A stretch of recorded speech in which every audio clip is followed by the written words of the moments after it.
We're now just a little more than 3.5 hours away from a big escalation in what has developed into a trade war between the world's two largest economies. An extra 50% tariff on Chinese imports on top of the 34% extra imposed last week, in addition to the 20% originally, 104% in all.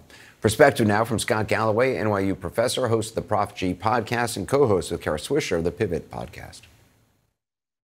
So, Scott, do the president's tariffs make any sense to you, or any more sense to you now than they did before? I mean, and what is the end game here? Do you see this as a route to some negotiation country by country?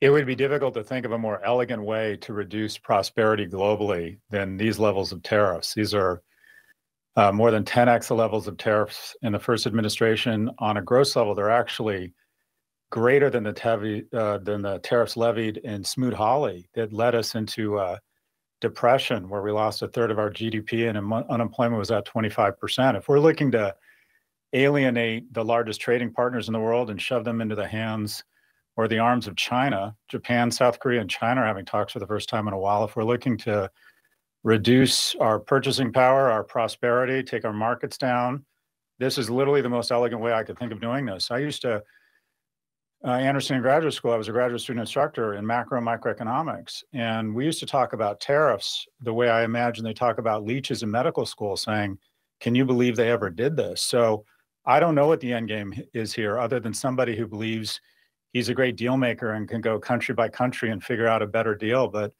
we've lost so much credibility that I think the structural long-term damage here is really significant. Beyond tariffs, the structural long-term damage, what, to America's reputation, to faith in our economic system? The reputation of America means risk, innovation, IP, great universities. It also means consistency and rule of law. And in literally the last 10 weeks, rule of law has been thrown out the window, whether it's defying court orders or having essentially a used car sale on the White House lawn. It appears we're no longer engaging or holding up rule of law, and we seem totally inconsistent. The tariffs are on, they're off, they're on, they're off. Global trade has been this enormous unlock for the US economy and our prosperity. And anytime we take it down, we get especially hurt. This is the definition of stupid, is doing something that hurts yourself while hurting others. This could not be more stupid. And so to the argument that the administration makes, which is this is to bring American manufacturing back, to have iPhones manufactured here in this country, to have great jobs for people here. The notion that somehow we're just dying for more, first off, we're the second largest manufacturer in the world behind China. We have a lot of manufacturing already. The Cato Institute did a survey about manufacturing. Well, 80% of Americans think we should have more manufacturing. About 1 in 4 or 1 in 5 have any interest in going to work in manufacturing. There isn't a line of people looking to go work at a plant in Lansing, Michigan. Dave Chappelle summarized it perfectly. We want to wear Nikes, not make them. We have outsourced the most underpaid jobs. Now, some people we've left behind.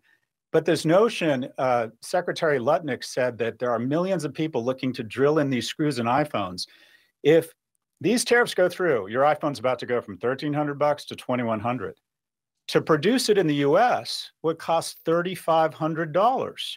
So we're not going to bring back iPhone manufacturing. These companies produce products on average 50 to 80% less expensively than we do, and we reinvest that prosperity and higher value add products. We import energy from Canada, we refine it, we add value to it, and we sell it at 3 times the price. So the notion that all these great jobs are going to come flowing back to the US is nonsense. America doesn't want these low-paying manufacturing jobs. The basis of trade is that you do a great job of producing something for a lot less money than we do. We do another great job of producing things at a lower cost than you can. It tends to be our products are high value add, very high margin. NVIDIA chips have 50, 60 points of profit margin. Mercedes operates at 8% profit margin. So for every dollar we make, we effectively get a maximum exponential shampoo effect or echo effect of much greater value.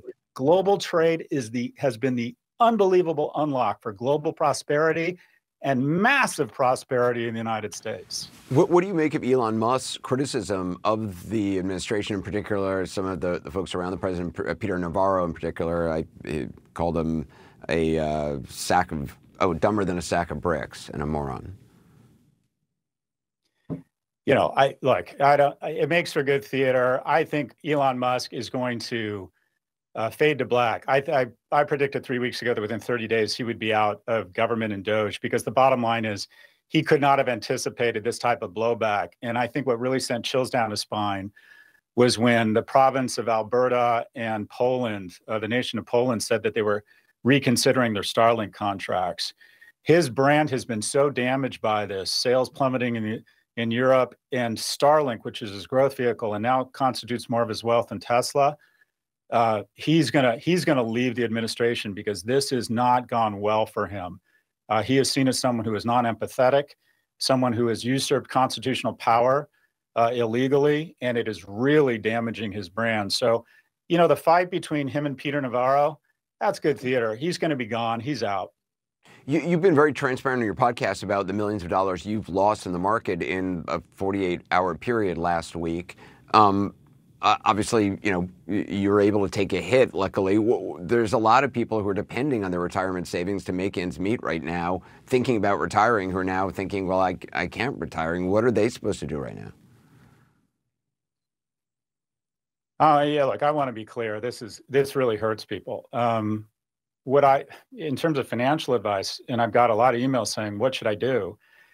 My advice for anybody right now is to do the following: nothing. You don't make decisions when you lose someone you love, when you have a financial catastrophe or something really bad happens to you.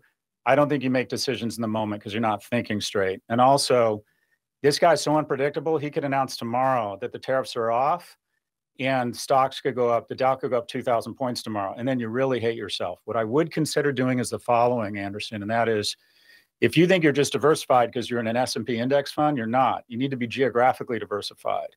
And that is that re-rating we're talking about, where the U.S. may not be able to outrun the multiple contraction in stocks, in my opinion, are due for 5 years of decline in the U.S. You may want to think about taking some tax losses and then diversifying into other geographies, Asian, Latin American, and European stocks. But you never want to act out of emotion, because usually the same emotion you're feeling is what other people are feeling. And if you had followed some advice from famous CNBC people in 2008 and said, if you can't stand the volatility, get out, and then the markets ripped back and recovered all of their losses within 14 months, think about the hit to your mental health. So what do you do right now? You do nothing in the short run. You do not have emotional panic selling. You talk to people and maybe think about diversifying across geographies, not just across the S&P. Scott Galloway, thanks so much, Scott. Thank you, Anderson.